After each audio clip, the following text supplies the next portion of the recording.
Amigos do Mosaico, é mais uma vez uma enorme satisfação de receber o presidente da CONIB, Dr. Cláudio Lothenberg, dentro do nosso quadro mensal, a CONIB Conta. Dr. Cláudio, muito obrigado por arrumar um espaço na sua agenda.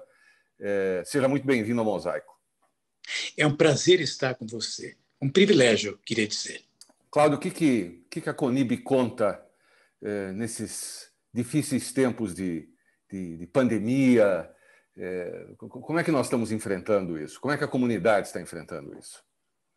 Veja, nós temos aí um quadro que é extremamente delicado, porque muito pouco se avançou em relação à pandemia, no sentido de se evitar que ela possa se propagar de uma maneira mais intensa.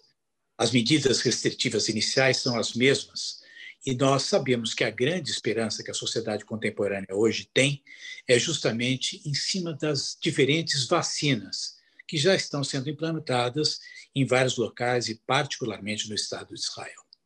Nesse local, as pessoas já começam a observar resultados expressivos.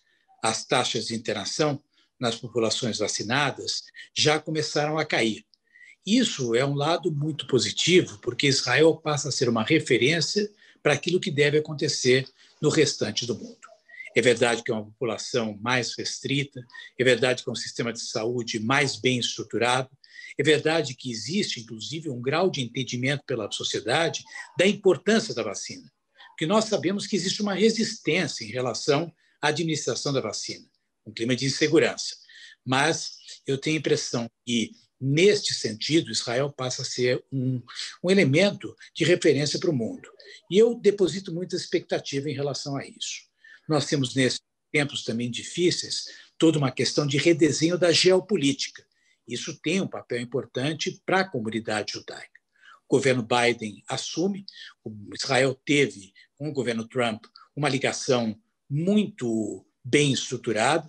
Eu não estou aqui fazendo defesa de um presidente ou de outro presidente, somente chamando a atenção que toda a transição cria um clima de insegurança frente aos próximos movimentos. Eu não acredito que deverá mudar muito as relações dos Estados Unidos com Israel, mas, logicamente, que são presidentes diferentes e cada um deles com a sua personalidade, e, portanto, esses ajustes eles poderão estar acontecendo. Então, esses são momentos que a gente tem que colocar dentro da conjuntura atual, dentro daquilo que você me pergunta. Eu queria voltar um minutinho para a história da vacinação, mais uma vez, que você conhece, enfim, conhece profundamente. Como é que as nossas escolas se organizaram? Como é que nós estamos procedendo nesse sentido? Estamos fazendo a mesma coisa que todas as outras escolas? Estamos tomando providências um pouco diferentes? Existe alguma resistência à vacina vinda das escolas, do fato de nós temos que reunir as crianças novamente? Olha, aqui são duas coisas distintas, né? Porque no caso do Brasil, em particular, nós temos uma restrição importante que é a falta da vacina e, mais do que isso, a falta da matéria-prima. Porque se nós dispuséssemos das IFAs, o Brasil tem excelentes centros de produção de vacina, como é o caso da Fiocruz, como é o caso do Butantan, e como é o caso das próprias fábricas privadas, que poderiam produzir as vacinas para a escala que o Brasil precisa. É bom lembrar que o Brasil tem 36 mil pontos com capacidade de vacinação, um dos melhores e mais eficientes sistemas de vacinação do mundo. O que precisa é vontade política para que a gente possa, de fato, botar isso para funcionar e, logicamente, dispor da matéria-prima, ou, como eu disse, das IFAs ou da vacina já manufaturada. O aspecto da vacinação no momento superado, logicamente, nós vamos ter que vacinar os professores. Ainda não estão vacinando crianças em grande parte do mundo. Em relação à questão das vacinas, esse é um capítulo. O segundo capítulo é em relação à contenção das crianças em frequentar as escolas. Né? Por quê? Porque é um absurdo a gente ver que os shopping centers estão sendo abertos e as escolas ainda não. Então, existe um atraso em relação a isso. As escolas já poderiam estar funcionando, tomadas as medidas necessárias. Utilização de máscaras, manter distanciamento social, utilização de álcool gel, orientação quanto à triagem das crianças. Então, esse caminho é o caminho que, na realidade, eu sinto que a sociedade ainda não percebeu. Porque o ônus dessas crianças fora da escola é um ônus muito pesado lá de futuro. A educação não é uma educação que se faz somente com a informação. Ela é feita da informação e do convívio, com contato, com relacionamento. Então, nós estamos sendo aí um ônus muito caro para a sociedade em relação ao futuro e que nós temos que, de certa forma, quebrar esse obstáculo. É bom lembrar que a grande resistência está acontecendo justamente na cidade de São Paulo, onde o sindicalismo é muito organizado. Então, existe um movimento trabalhando à volta às escolas de maneira negativa.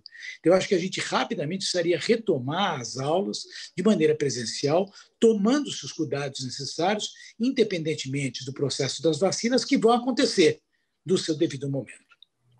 Eu percebo aqui que eu tenho um privilégio, os telespectadores têm um privilégio raro. Nós estamos falando com o presidente da CONIB, mas o presidente da CONIB já foi secretário de Saúde, então ele pode dar informações que outras pessoas não poderiam nos dar.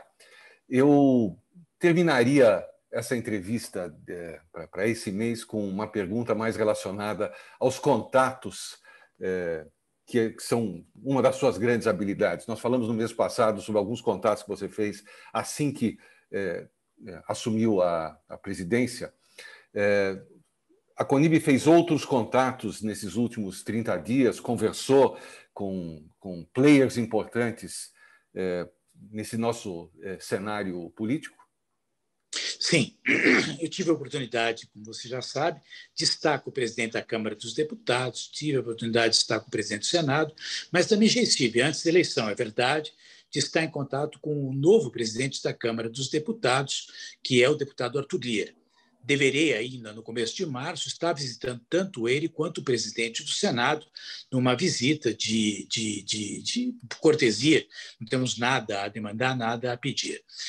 Tive alguns contatos, estarei essa semana de novo com o secretário da Saúde do Estado de São Paulo, tivemos intensificando relações com o presidente da Anti-Defamation League, estive nos Estados Unidos conversando com David Harris, recentemente, do American Jewish Committee, participando das relações e das reuniões junto ao Congresso Mundial Judaico, ou seja, fazendo os contatos, os relacionamentos que fazem parte da presidente da Confederação Israelita do Brasil. Eu, na próxima semana, tenho um encontro com o presidente da Ordem dos Advogados do Brasil, ou seja, nós estamos ampliando a rede de relacionamento da CONIB, ou seja, é o papel que a gente tem que ter no sentido de trazer e fazer com que a comunidade esteja bem ambientada. É lógico, fortalecendo aquilo que o Brasil tem, que é diferente de vários países. O Brasil tem um clima muito amistoso junto a todas as comunidades. O Brasil é um país, naturalmente, que é contra a beligerância, que é contra a briga. Nós não temos uma história de guerra. Talvez a última guerra que tivemos foi a Guerra do Paraguai. Na Primeira e Segunda Grande Guerra Mundial, tivemos um papel coadjuvantes. Nos alinhamos com um bloco, mas não que tivesse um papel de alguém que quisesse guerrear. Talvez se o Brasil fosse convocado, seria o primeiro no sentido de poder estabelecer a paz. Então, dentro desse espírito é que nós estamos nos próximos dias caminhando aí para ter uma pauta bastante extensiva. Sabe que o Brasil tem muita coisa que acontece após o Carnaval. Este ano não vamos ter o Carnaval, mas certamente os contatos vão se intensificar dentro do calendário a partir de agora. Doutor Cláudio, muito obrigado pelos minutos preciosos que você nos cedeu.